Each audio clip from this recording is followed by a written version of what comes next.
বিশ্বনবী ডেকে বলে, ও আমার উম্মতেরা শোনো, আল্লাহর কাছে দুনিয়ার মানুষদের দুই ফোঁটা পানি সবচেয়ে প্রিয়।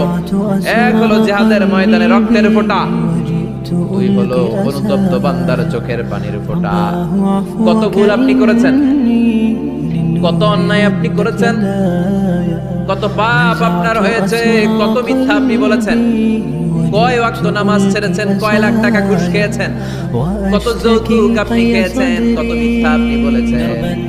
আপনার পাপ যত বড় হোক, যত বিশাল হোক, যত বেশি হোক, আল্লাহর দয়ার পরিসীমা তার চাইতেও বড়। বিশ্বনবী ডেকে বলে, ও আমার উম্মতেরা শোনো, আল্লাহর কাছে দুনিয়ার মানুষদের দুই ফোঁটা পানি সবচেয়ে প্রিয়। এক হলো জিহাদের ময়দানে রক্তের ফোঁটা, দুই হলো অনুতপ্ত বান্দার চোখের পানির ফোঁটা। কত ভুল আপনি করেছেন, কত অন্যায় আপনি করেছেন, কত পাপ আপনার হয়েছে, কত মিথ্যা আপনি বলেছেন, কয় ওয়াক্ত নামাজ ছেড়েছেন, কয় লাখ টাকা ঘুষ খেয়েছেন, কত যৌতুক আপনি খেয়েছেন, কত মিথ্যা আপনি বলেছেন।